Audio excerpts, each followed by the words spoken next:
আসসালামু আলাইকুম। অবিরাম বাংলা সংবাদে সবাইকে স্বাগত জানাচ্ছি আমি চিন্তিয়া হক। শুরুতেই বিআরবি কেবল সংবাদ শিরোনাম।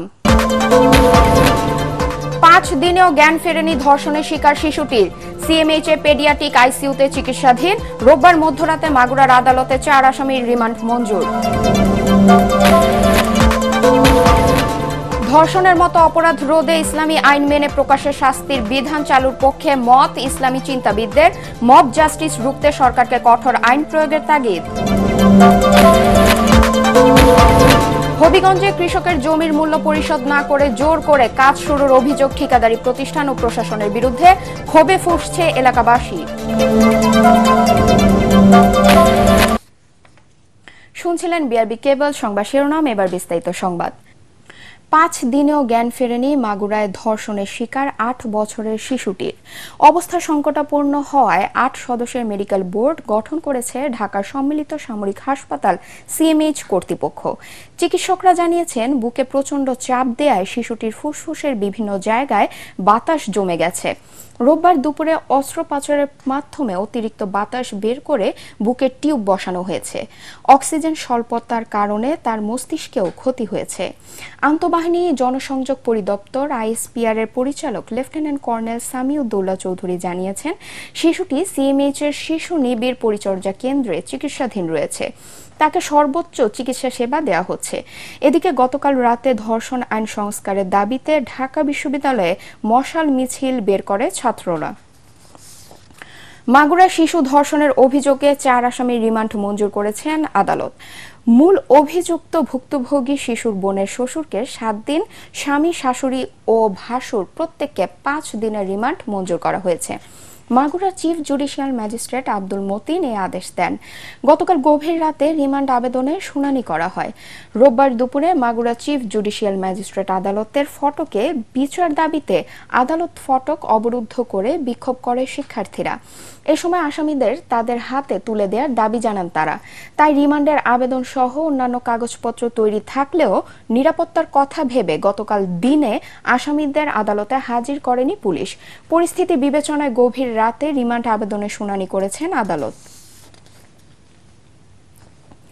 ধর্ষণের সর্বোচ্চ শাস্তির দাবিতে রোববারও বিক্ষোভে উত্তাল ছিল রাজধানী সহ পুরো দেশ। ধর্ষকের দৃষ্টান্তমূলক শাস্তি এবং নারীর প্রতি সহিংসতার প্রতিবাদে ঢাকা বিশ্ববিদ্যালয়ের বিভিন্ন বিভাগের শিক্ষক শিক্ষার্থীরা বিক্ষোভ মিছিল ও সমাবেশ করেন। ঘটনার প্রতিবাদে দেশের বিভিন্ন স্থানে বিক্ষোভ করে নিরাপদ বাংলাদেশের দাবি জানান ছাত্র জনতা। প্রতিনিধিদের পাঠানো তথ্য ছবি নিয়ে আরো জানাচ্ছেন তামান্না জেনিফার।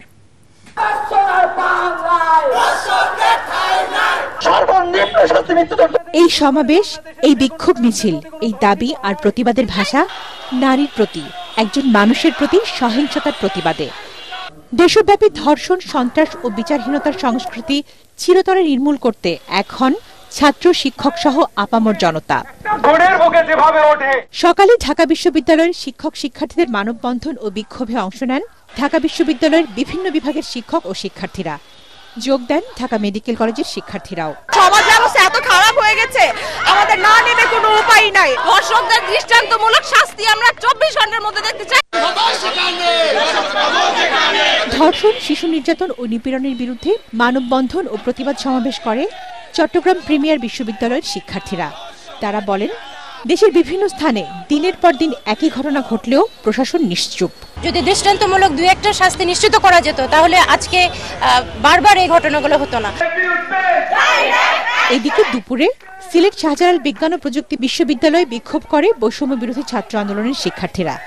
এ সময় সিলেট পলিটেকনিক ইনস্টিটিউট সহ কয়েকটি শিক্ষা প্রতিষ্ঠানের শিক্ষার্থীরাও বিক্ষোভ করে। কেন আমাদের এই বর্তমান সময়ে এসে একজন ধর্ষকের বিচার চেয়ে আমাদের রাস্তায় নামতে হবে? আমাদের গাইবান্ধা থেকে শুরু করে বাংলাদেশে একই দাবিতে গাইবান্ধায় বিক্ষোভ মিছিল ও মানববন্ধন করেছেন শিক্ষার্থীরা।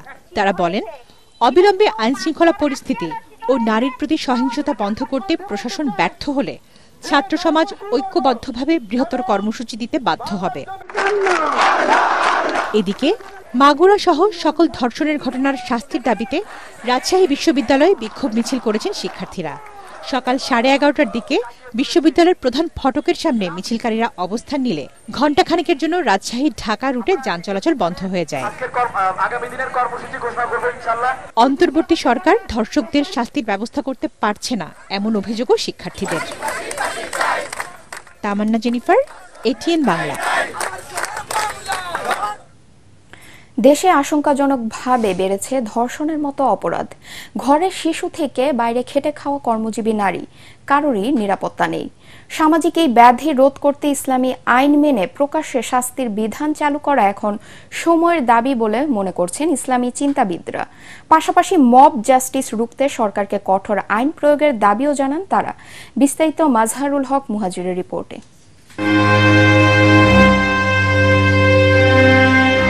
সাম্প্রতিক সময়ে মাগুরায় শিশু আসিয়ার ধর্ষণের ঘটনা সবাইকে নাড়া দেয়। শুধু আসিয়া নয়, একের পর এক ধর্ষণের ঘটনায় আতঙ্ক বিরাজ করছে জনমনে। এসব ঘটনায় দোষীদের দৃষ্টান্তমূলক শাস্তির দাবিতে বিক্ষোভ প্রতিবাদে উত্তাল সারা দেশ। ছাত্র জনতা, বিভিন্ন শ্রেণী পেশার মানুষ বিচারের দাবিতে রাজপথে নেমে আসে। নতুন করে আবার স্লোগান উঠে, ধর্ষকদের ঠিকানা এই বাংলায় হবে না। পবিত্র যে মাসে পাপ থেকে বিরত থাকার কথা, সেখানে প্রতিনিয়ত বেড়েই চলছে ধর্ষণের মতো অপরাধ। ইসলামী বিধান মতে এসব অপরাধের কি শাস্তি তা নিয়ে প্রশ্ন অনেকের। 8 বছরের একটা ছোট্ট শিশুকে এভাবে পাশবিক নির্যাতন, এটা কোনো ক্রাইটেরিয়ায় পড়ে না। এটা নিছক একটা বর্বরতা, সেই জাহিলি যোগ্য হার মানায়। দেশের বিদ্যমান পরিস্থিতি মোকাবিলায় পবিত্র কোরআনের বিধান বাস্তবায়ন করার তাগিদ ইসলামী চিন্তাবিদদের। একজন নারীকে জোর করে বল প্রয়োগ করে তার শ্লীলতাহানি ঘটানো হয়, কখনো আমরা দেখি যে গ্রুপ র্যাপ হয়। এই জাতীয় ঘটনার ক্ষেত্রে ইসলাম আরো কঠিন শাস্তি প্রয়োগ করেছে। তাকে তো মৃত্যুদণ্ড দেওয়া হবেই, এবং তার 1 হাত 1 পা কেটে লাশ ঝুলিয়ে রাখা হবে জনসম্মুখে, যাতে করে এই দৃশ্য দেখে আর কারো ভেতরে এই অপরাধ করার প্রবণতা না জাগে। কোরআনে কারীমের যে বিধান জেনা ব্যভিচারের ক্ষেত্রে, এটাকে সঠিকভাবে যদি ইমপ্লিমেন্ট করা হয়, তাহলে এই সমাজের নাজাত, এই সমাজের শান্তি প্রতিষ্ঠিত হবে। দেশের আইন শৃঙ্খলা পরিস্থিতি নিয়েও উদ্বেগ জানান এই ইসলামী স্কলাররা। বলেন, জীবন অনিরাপদ করে কোনো সংস্কার মেনে নিবে না দেশের সাধারণ মানুষ। আইন শৃঙ্খলার যত দ্রুত সম্ভব উন্নতি করতে হবে। ইসলামের ক্ষেত্রে একটা কথা আছে, সেটা হলো ইসলাম কঠিন, ইসলাম বর্বর অপরাধীর জন্য। তো সুতরাং আপনি যখন অপরাধীর জন্য কঠিন হবেন, বর্বর হবেন, তখন দেশে কিন্তু অপরাধ থাকবে না। আর নাগরিক নিরাপত্তা নিশ্চিত করার জন্য, বিশেষ করে খুন, রাহাজানি এবং চুরি, ডাকাতি, ধর্ষণ এগুলো বন্ধ করার জন্য আমাদের পরামর্শ হলো কোরআন যে বিধান দিয়েছে সেগুলোকে ফিরিয়ে আনা হোক। এটাও সংস্কার প্রয়োজন। আমি মনে করি দেশের আইনের সংস্কার প্রয়োজন। আইনকে সংস্কার করে কোরআনের আইনটাকে রিপ্লেস করা হোক। এ সময় তরুণ প্রজন্মের চারিত্রিক সৌন্দর্য বৃদ্ধিতে কোরআন সুন্নাহর সঠিক গাইডলাইন পারিবারিকভাবে জোর দেওয়ার তাগিদও দেন তারা। যিনি আমাদেরকে সৃষ্টি করেছেন, তিনি যেই গাইডলাইনটা দিয়েছেন, মনে করেন এই কোরআন, এই গাইডলাইনকে বাদ দিয়ে যখন আমরা নিজেরা নিজেদের মতন গাইডলাইন তৈরি করব, তখন আসলে শান্তি আসবে না। মাজহারুল হক মুহাজির, এটিএন বাংলা, ঢাকা। হবিগঞ্জে কৃষকের জমির মূল্য পরিশোধ না করে জোর করে কাজ শুরুর অভিযোগ উঠেছে ঠিকাদারি প্রতিষ্ঠান ও প্রশাসনের বিরুদ্ধে। হবিগঞ্জের নবীগঞ্জ উপজেলার আইনগাঁও এলাকায় প্রায় 25 বিঘা জমির উপর নির্মিত হচ্ছে বিবিয়ানা গ্যাস ফিল্ডের বিদ্যুৎ সাবস্টেশন। এতে ক্ষোভে ফুঁসছে এলাকাবাসী, পালন করছেন মানববন্ধন সহ বিভিন্ন কর্মসূচি। হবিগঞ্জ প্রতিনিধি আব্দুল হালিমের তথ্যচিত্র নিয়ে রিপোর্ট করছেন খায়রুল ইসলাম। হবিগঞ্জের নবীগঞ্জ উপজেলার আইনগাঁও এলাকায় প্রায় 25 বিঘা জমির উপর নির্মিত হচ্ছে বিবিয়ানা গ্যাস ফিল্ডের বিদ্যুৎ সাবস্টেশন। এখানকার শতাধিক কৃষকের অভিযোগ, তাদের জমির ন্যায্য দাম না দিয়েই মাটি ভরাটের কাজ করছে প্রভাবশালী মহল। আমরা উপযুক্ত মূল্য দাবি করাতে এডিসি হিসাবে লোকজন বলছে দেন আপনারা উপযুক্ত মূল্য পাবেন, কিন্তু তারা পরবর্তীতে উপযুক্ত মূল্য দেয় নাই। এই ব্যাপারে একটা দরখাস্ত করছি, এই দরখাস্তের কোনো উত্তর জবাবও পাইছি না। নোটিশ ছাড়া আমরা দামি ছাড়া আমরা উপযুক্ত এখানের মূল্য হইল প্রায় 1.5 লাখ টাকা শত, আমরা পাইতেছি 25,555 শতক। তবে অভিযোগ অস্বীকার ঠিকাদারি প্রতিষ্ঠানের। দলের কিছু নাই বা ইয়ের কিছু নাই, এই কাজটা কোম্পানি টেন্ডার ড্রপ করছে, এর ভিতরে আমি সর্বনিম্ন রেটে আমি পাইছি। পাওয়ার গ্রিড হইলো মাদার কোম্পানি, পাওয়ার গ্রিড এটা দিচ্ছে আপনার সিসি রে, তারা অধিগ্রহণ কইরা ডিসি সাহেবরা সবকিছু একোয়ার কইরা তারা কেউ কেউ টাকাও উঠে আনছে। ক্ষতিগ্রস্ত কৃষকদের পর্যায়ক্রমে ক্ষতিপূরণ দেওয়া হবে জানিয়েছে উপজেলা প্রশাসন। দাবি আদায়ে মহাসড়ক অবরোধ সহ কঠোর কর্মসূচির ঘোষণা দেন ক্ষতিগ্রস্ত কৃষকরা। Bureau report, ATN Bangla. পেঁয়াজের ব্যাপক ফলন হলেও দাম কম হওয়ায় দিশেহারা মাদারীপুরের কৃষকরা। এলাকায় সংরক্ষণাগার না থাকায় উৎপাদন খরচের অর্ধেক দামে পেঁয়াজ বিক্রি করতে বাধ্য হচ্ছেন তারা। কৃষকদের অভিযোগ, এই ভরা মৌসুমেও বিভিন্ন দেশ থেকে পেঁয়াজ আমদানির কারণেই দাম পড়ে গেছে, তাই আমদানি বন্ধের দাবি তাদের। মাদারীপুর থেকে এসআর শফিক স্বপনের রিপোর্ট জানাচ্ছেন আশিকুর রহমান।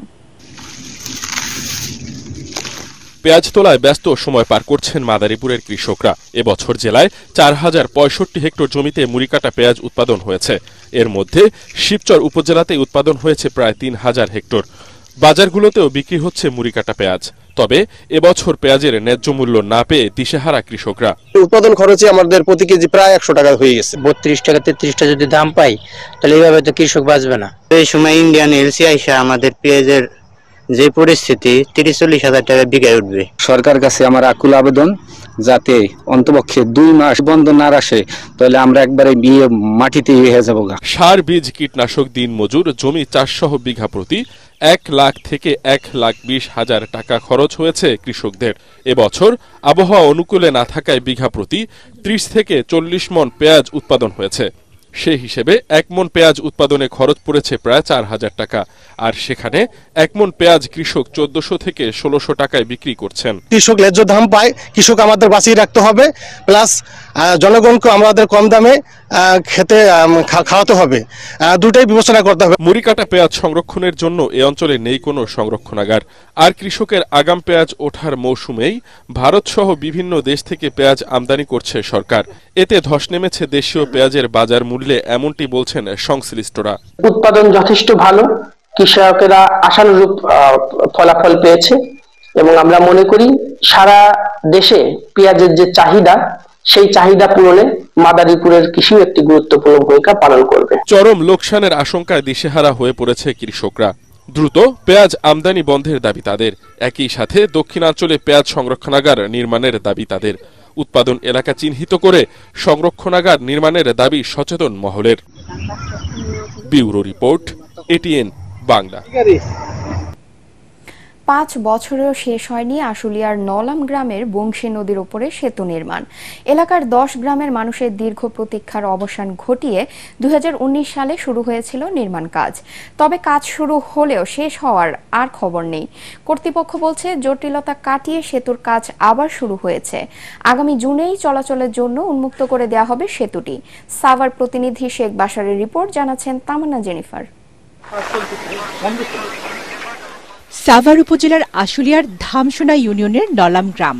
বংশী নদীর দুপারে অন্তত 10 গ্রামের মানুষের বসবাস। এই নদী পারাপারে ব্রিজ না থাকায় চরম ভোগান্তি পোহাতে হয় এখানকার গ্রামবাসীদের।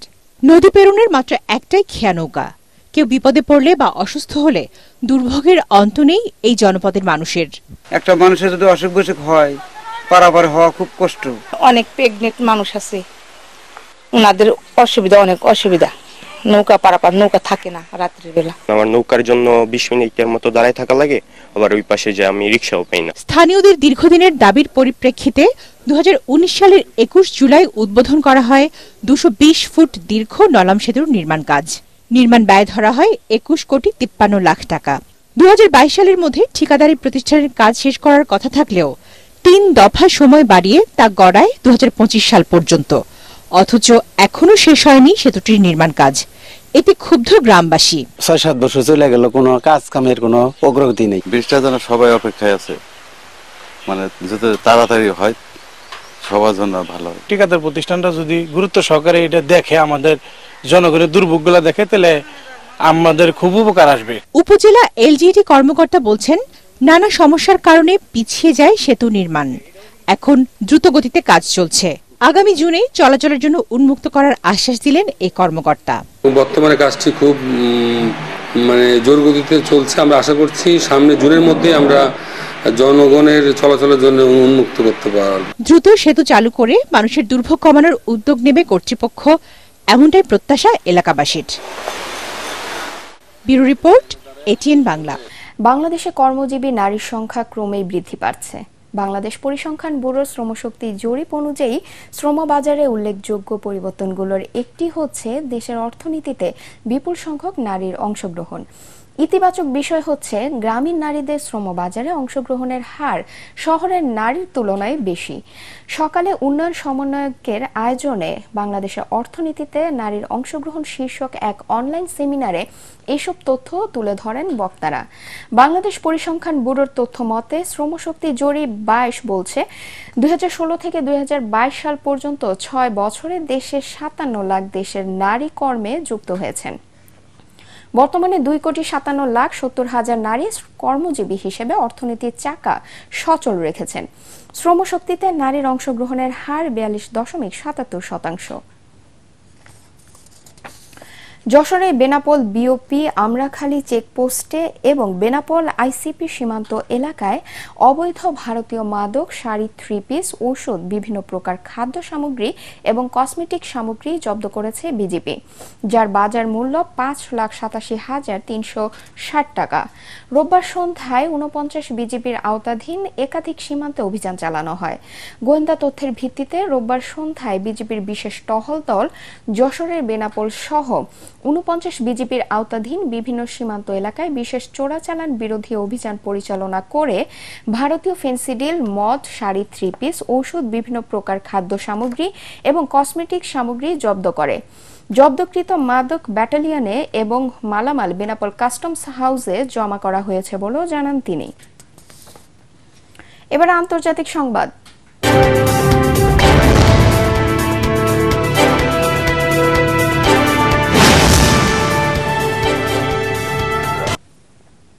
কানাডার নতুন প্রধানমন্ত্রী নির্বাচিত হয়েছেন মার্কি কার্নি।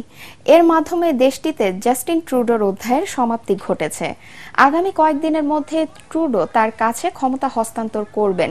স্থানীয় সময় রোববার রাতে কানাডার ক্ষমতাসীন দল লিবারেল পার্টি মার্ক কার্নিকে নতুন দলীয় নেতা হিসেবে নির্বাচিত করে। আর নিয়ম অনুযায়ী এখন তিনি নতুন প্রধানমন্ত্রী। দলীয় প্রধান হতে মোট 4 জন প্রার্থী লড়েছিলেন, সেখান থেকে মার্ক কার্নি নির্বাচিত হয়েছেন।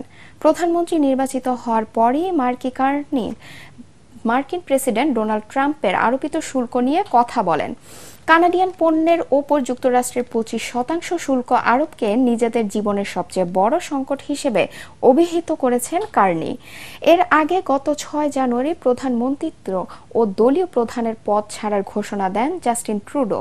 তিনি 2015 সালে প্রথম দেশটির প্রধানমন্ত্রী হন। পোশাক শিল্প মালিকদের সংগঠন বিজিএমই এর নির্বাচনে সম্মিলিত পরিষদ নির্বাচিত হলে এ খাতকে $60 বিলিয়ন উন্নীত করার প্রতিশ্রুতি দিয়েছেন পরিষদের নেতারা। রাজধানী কুর্মিটোলায় আর্মি গলফ ক্লাবের গলফ গার্ডেনে ইফতার ও দোয়া মাহফিলে এ প্রতিশ্রুতি দেয়া হয়। বক্তারা বলেন, সম্মিলিত পরিষদ নির্বাচিত হলে গ্যাস বিদ্যুতের সমস্যা সমাধানে সর্বোচ্চ গুরুত্ব দিবে। তৈরি পোশাক খাতের সার্বিক উন্নয়নের জন্য আগামী 28 মের নির্বাচনে সম্মিলিত পরিষদকে নির্বাচিত করার আহ্বান জানানো হয়। ইফতার মাহফিলে দেশ ও জাতির কল্যাণ কামনা করে দোয়া করা হয়। কৃষি জমি রক্ষা করুন, কৃষক বাঁচান, দেশ বাঁচান। এই স্লোগানে 3 ফসলি জমি থেকে অবৈধভাবে মাটি উত্তোলন বন্ধে মানববন্ধন করেছে জামালপুরের মাদারগঞ্জ উপজেলার হাটমাগুড়া এলাকাবাসী। জড়খালী ইউনিয়নের হাটমাগুড়া গ্রামে অনুষ্ঠিত মানববন্ধনে বক্তব্য রাখেন খোরশেদ আলম, মকবুল হোসেন, জুলহাস উদ্দিন, তোজাম আকন্দ, নার্গিস আক্তার। মানববন্ধনে বক্তারা অভিযোগ করেন, হাটমাগুড়া গ্রামের 3 ফসলি জমি থেকে ক্ষমতার অপব্যবহার করে ড্রেজার দিয়ে অবৈধভাবে মাটি উত্তোলন করেছেন স্থানীয় প্রভাবশালীরা। এতে কৃষি জমির ব্যাপক ক্ষতি হচ্ছে। মাটি তোলা অব্যাহত থাকলে কৃষি জমি বিলীন হয়ে যাবে। কৃষি জমি থেকে মাটি উত্তোলন বন্ধে সরকারের সংশ্লিষ্ট দপ্তরের জরুরি হস্তক্ষেপ কামনা করেছেন এলাকার কৃষক পরিবারগুলো। পার্টেক্স খেলার খবর।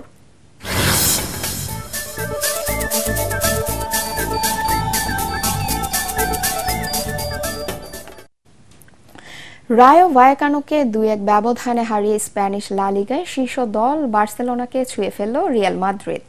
নিজেদের মাঠ সান্তিয়াগো বার্নাব্যুতে খেলা 30 মিনিটে কিলিয়ান এমবাপ্পের গোলে লিড নেয় কার্লো আনচেলত্তির দল। এর 4 মিনিট পর ব্যবধান দ্বিগুণ করেন ভিনিসিয়াস জুনিয়র। প্রথমার্ধ শেষের ইনজুরি টাইমে পেদ্রো দিয়াস একটি গোল শোধ করে খেলা জমিয়ে তোলেন, কিন্তু দ্বিতীয়ার্ধে কোনো দল গোল সংখ্যা বাড়াতে পারেনি। এই জয়ের 27 ম্যাচে 57 পয়েন্ট নিয়ে এক ম্যাচ কম খেলা বার্সেলোনার সাথে লিগ টেবিলের শীর্ষে উঠে এলো রিয়াল মাদ্রিদ। অন্য ম্যাচে গেটাফের কাছে 2-1 গোলে হেরে অঘটনে জন্ম দিয়েছে অ্যাটলেটিকো মাদ্রিদ। শেষ করার আগে বিআরবি কেবল সংবাদ শিরোনাম আরেকবার। 5 দিনেও জ্ঞান ফেরেনি ধর্ষণের শিকার শিশুটির, সিএমএইচে পেডিয়াট্রিক আইসিইউতে চিকিৎসাধীন। রোববার মধ্যরাতে মাগুরার আদালতে 4 আসামির রিমান্ড মঞ্জুর। ধর্ষণের মতো অপরাধ রোধে ইসলামী আইন মেনে প্রকাশ্যে শাস্তির বিধান চালুর পক্ষে মত ইসলামী চিন্তাবিদদের। মব জাস্টিস রুখতে সরকারকে কঠোর আইন প্রয়োগের তাগিদ। হবিগঞ্জে কৃষকের জমির মূল্য পরিশোধ না করে জোর করে কাজ শুরুর অভিযোগ ঠিকাদারি প্রতিষ্ঠান ও প্রশাসনের বিরুদ্ধে, ক্ষোভে ফুঁসছে এলাকাবাসী। পরবর্তী সংবাদ দেখার আমন্ত্রণ জানিয়ে এখনকার মতো শেষ করছি। এটিএন বাংলা সংবাদ ইউটিউবে দেখতে ব্রাউজ করুন, youtube/ATN বাংলা নিউজ। ধন্যবাদ সবাইকে।